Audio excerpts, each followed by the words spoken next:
नमस्कार किसान भाइयों, मेरा नाम गौरव पाल है और मेरा जो ये फार्म है ये डासना विलेज कुड़ियागढ़ी में है। और मेरी एजुकेशन मैंने पॉलिटेक्निक किया है इलेक्ट्रिकल से। और मेरी जो जर्नी रही है, स्टार्टिंग में मेरी जॉब थी मणिकरण पावर लिमिटेड में। मैं वहाँ पे सीनियर इंजीनियर था। उसके बाद में मैं अपनी जॉब से थोड़ा सेटिस्फाई नहीं था। फिर धीरे धीरे करके मैंने बर्ड फार्मिंग का कोर्स किया। कोर्स करने के बाद में फिर मेरे दिमाग में आया कि मैं कड़कनाथ फार्मिंग करता हूँ। फार्मिंग स्टार्ट करने के लिए फिर धीरे धीरे करके मैं अपने लैंड ढूंढी मैंने यहाँ पे। और मेरे जिया जी हैं मिस्टर संदीप पाल जी, उन्होंने इस लैंड को ढूंढवाने में मेरी मदद करी। और ये फार्म का जो स्ट्रक्चर मैंने बनाया है, ये फार्म में जो इतना सब कुछ मैंने किया है यहाँ पे, उसमें मेरा उनका बहुत बड़ा सपोर्ट रहा है। और अभी भी वो मुझे बहुत सपोर्ट करते हैं चीज़ों के लिए, और साथ में मुझे फाइनेंशियली भी वो सपोर्ट करते हैं। सर, कड़कनाथ शुरू करने का क्या कारण रहा? आपने देसी को ना चुन के कड़कनाथ को क्यों चुना? देसी बर्ड में क्या होता है कि देसी बर्ड में जो ना उसकी फार्मिंग बहुत ज़्यादा हार्ड होती है। देसी बर्ड को पालने के लिए आपको क्या कहते हैं, बहुत सारी चीज़ों के लिए सर्वाइव करना पड़ता है। उसमें बीमारियां बहुत सारी हो जाती हैं, प्लस बर्ड भी जल्दी मर जाता है, ठीक है। और देसी का अंडा है वो भी बहुत कम रेट में जाता है। अभी क्या कड़कनाथ का क्या है कि कड़कनाथ बहुत हाई स्ट्रॉन्ग बर्ड है, उसकी इम्यूनिटी बहुत अच्छी है, तो क्या इसका अंडा भी बहुत अच्छे पैसे में बिकता है। करीब अगर होलसेल की बात करो तो 15 से लेकर 18 रुपये के बीच में आपका अंडा सेल हो जाता है आराम से। और अगर रिटेल में बात करो तो 20 रुपये से लेकर 25 रुपये के बीच में आपका अंडा आराम से सेल हो जाता है। इसलिए कड़कनाथ का क्या है कि डिमांड है मार्केट में इसकी, इसलिए हमने कड़कनाथ को स्टार्ट किया था। बड़ा बर्ड लाए थे या छोटा बर्ड लाए थे? कड़कनाथ का मैं 1 डे ओल्ड चिक्स लेकर के आया था, और कुछ बर्ड मैंने अपना झाबुआ से लिया था, और कुछ बर्ड मैंने अपना पास से मंगवाया था। यहाँ पे एक मेरे फ्रेंड हैं, उनका भी कड़कनाथ का फार्म था, तो उनसे मंगवाया था मैंने। शुरुआत में कितने बर्ड से करी शुरुआत आपने, और अभी कितने बर्ड हैं? शुरुआत मैंने की थी करीब अपनी 2000 बर्ड से मैंने स्टार्ट किया था। और 2000 बर्ड में मैंने पहले उनको तैयार किया। 2000 बर्ड्स को तैयार करने के बाद में जो मेरा मुर्गा था वो मैंने मार्केट में सेल कर दिया सारा। फिर उसके बाद में मेरे पास में करीब आज की डेट में पेरेंट्स बर्ड हैं, जिसमें से कि मेरे पास में 1000 मुर्गियां हैं और 250 के करीब मेरे पास मुर्गे हैं, जिनसे कि मैं चूजा निकालने के लिए, एग से चूजा निकालने के लिए उनको इस्तेमाल करता हूँ। अंडे के लिए रखे हैं आपने या मीट के लिए हैं? अभी मेरे पास में है, मैंने हैचरी पर्पज़ से बर्ड रखा हुआ है, और कुछ अंडा जो है वो मेरा खाने में भी सेल में चला जाता है। कितने दिन में तैयार होता है ये?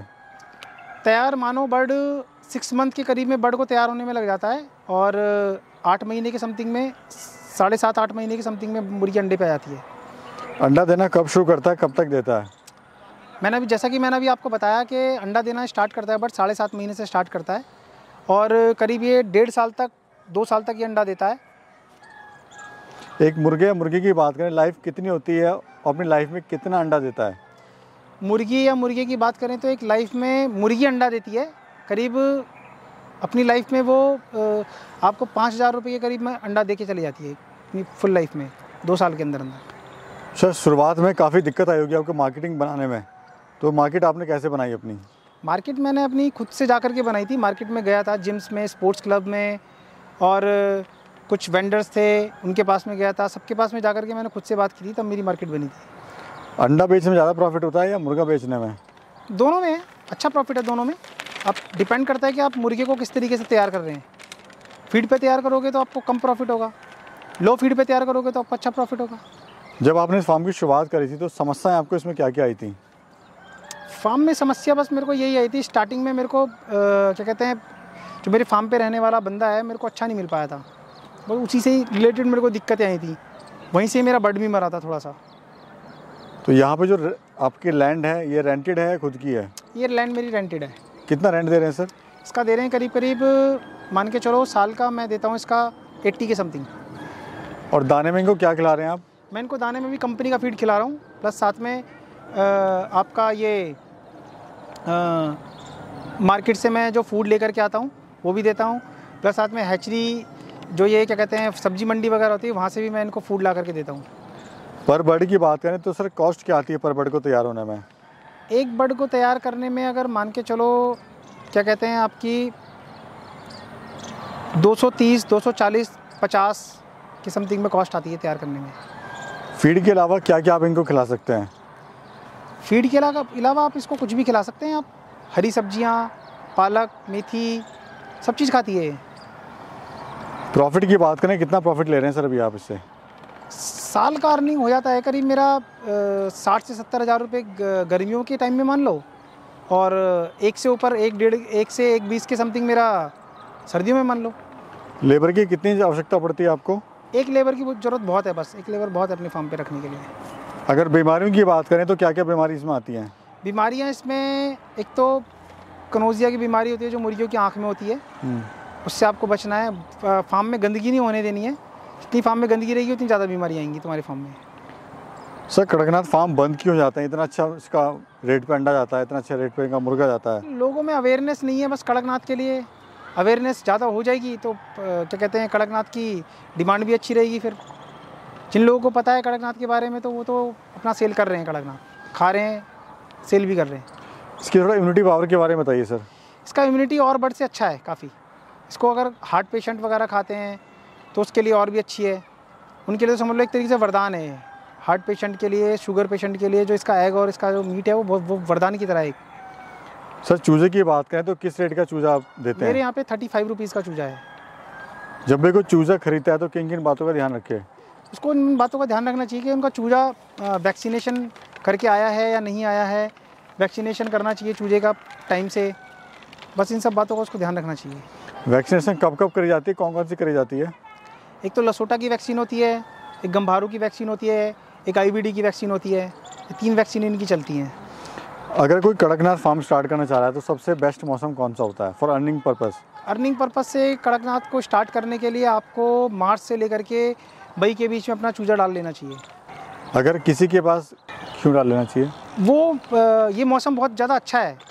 इसमें क्या होता है कि जब आपका टाइम पीरियड आता है मुर्गी का के सेल करने के लिए प्लस अंडा लेने के लिए, तो करीब 6 महीने बीत जाते हैं। जब सर्दियों का मौसम आता है तब तक बर्ड तैयार हो जाता है, तो जो इनकम है वो आनी और वो इनकम है वो आनी चालू हो जाती है आप लोगों की। किसी के पास कम पैसा है सर, वो कैसे अपना फार्म स्टार्ट कर सकता है? कम पैसे से भी आप अपना फार्म स्टार्ट कर सकते हो। छोटा शेड बना करके 500 मुर्गियों से 250 मुर्गियों से अपना फार्म स्टार्ट कर सकते हो, जिसमें से कि आराम से फार्मर 20-30 हज़ार रुपये आराम से कमा सकता है। मार्केट कैसे बनाए? कोई मार्केट बनाने के लिए आपको लोकल मार्केट अपनी आसपास की देखनी पड़ेगी, वहाँ जा करके आपको बात करनी पड़ेगी, और क्या कहते हैं जिम्स में, स्पोर्ट्स क्लब में या अखाड़े में जा करके इसके एग के लिए आपको बात करनी पड़ेगी। कड़कनाथ में असली और नकली भी होता है क्या, और क्या पहचान होती है असली की? कड़कनाथ में असली नकली तो क्या है कि कुछ जो बर्ड होता है वो कड़कनाथ जो होता है वो प्योर ब्लैक होता है, बिल्कुल उसका मीट भी ब्लैक होता है, और उसके पंजे भी ब्लैक होते हैं, उसकी आँखें भी ब्लैक होती हैं। और कड़कनाथ में 3 तरीके के मुर्गे चलते हैं, एक गोल्डन कड़कनाथ होता है, एक सिल्वर कड़कनाथ होता है, एक ब्लैक कड़कनाथ होता है। सर ट्रेनिंग लेना कितना ज़रूरी है? कि आपने ट्रेनिंग ली थी? ट्रेनिंग मैंने बस छोटा सा एक बर्ड फार्मिंग का कोर्स किया था, उसके बाद मैं छोटे छोटे किसान भाइयों से, फार्मर से, इन सब से बात करके मैंने अपनी ट्रेनिंग ली थी। क्या प्लान है अभी आपका फ्यूचर का? फ्यूचर प्लान मेरा ये है कि हम अभी थोड़ा सा कड़कनाथ भी अपने पास रखेंगे, और साथ में हम ब्लैक एस्ट्लॉप भी लेकर के आ रहे हैं। नेक्स्ट मंथ अपने पास में ब्लैक एस्ट्लॉप आ जाएगा, तो वो भी हम अपने साथ में रखेंगे। कड़कनाथ प्लस ब्लैक एस्ट्लॉप दोनों पे काम करेंगे हम। और जो किसान भाई हमारे शुरू करना चाहते हैं, उनको क्या संदेश देना चाहते हो सर, आप कैसे शुरू करें? किसान भाइयों को मैं यही संदेश देना चाहता हूँ कि देखो, जब भी आप अपना बर्ड लो, किसी ऐसे पर्सन से अपना बर्ड लो जो कि आपकी आने वाले टाइम में आपकी हेल्प भी करे, आपको चीज़ों के बारे में बताए भी, आपको अवेयर करे, आपके फार्म में क्या क्या बीमारी आ रही है उनके साथ में आपको अवेयर करे। बस इन सब बातों का ध्यान रखना चाहिए आपको। चलिए, बहुत बहुत धन्यवाद सर। Thank you. धन्यवाद किसान भाइयों।